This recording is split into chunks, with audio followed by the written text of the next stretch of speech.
Hi everyone, this is Monica with Calligraphy. Today's video I'm going to be hand lettering with Crayola marker super tips. I just want to pretty much show that you're still really able to get those light thin upstrokes with those thick heavy downstrokes.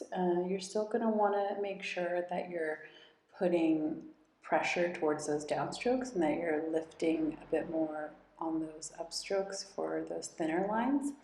But I originally bought these markers for my daughter and I just figured I'd try them. And so if you haven't tried Crayola markers, I recommend them. This is a real-time video, just writing out a simple basic Monday because obviously today is Monday.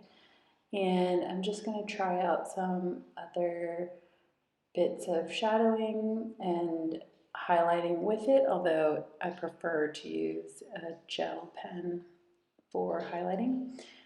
However, this is just with the basic strokes for brush lettering, which I go through a tutorial in another video on how to practice and work through those light thin upstrokes and those heavy downstrokes if you want to check that out, if you're kind of curious about how to do some basic calligraphy.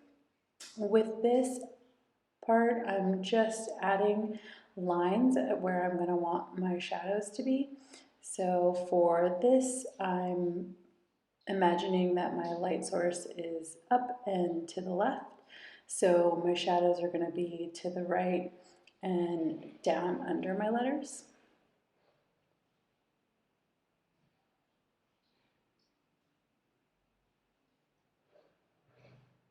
And with this part, I'm not super concerned with making it perfect.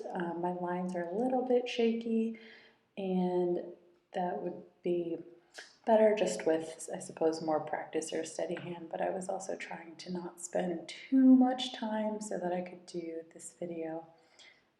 And I know that I always say slow down. That's one of my main key points with learning calligraphy and doing calligraphy, is that you really want to make sure that you slow down while you're doing this part. It's just very different when you're on video and you know you're recording yourself.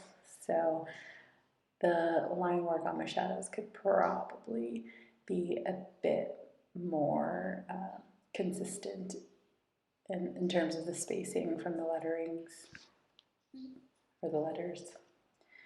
And then here I'm going to take the pink and I'm going to give my pen a bit more angle so that I can get thicker shadow on the side.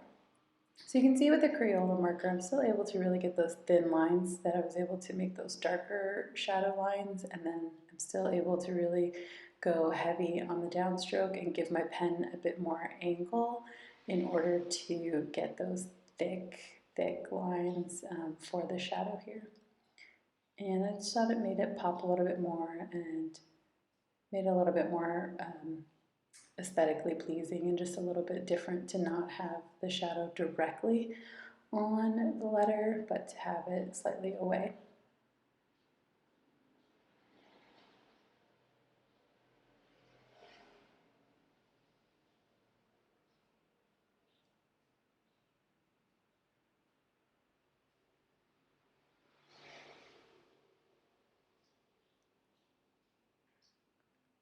And then lastly, to finish this out, I thought I would try the yellow for highlighting a bit, but as I mentioned, I generally prefer a white gel pen. It's harder to see the color.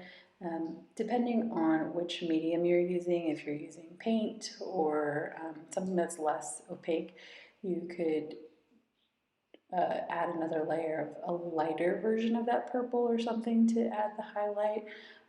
But usually with lettering, I generally just take a white gel pen, and that works really well to kind of make the image pop a bit more. So here's my finished piece for just using the entirety of the Crayola markers. Hope you liked it, and stay tuned and subscribe for more.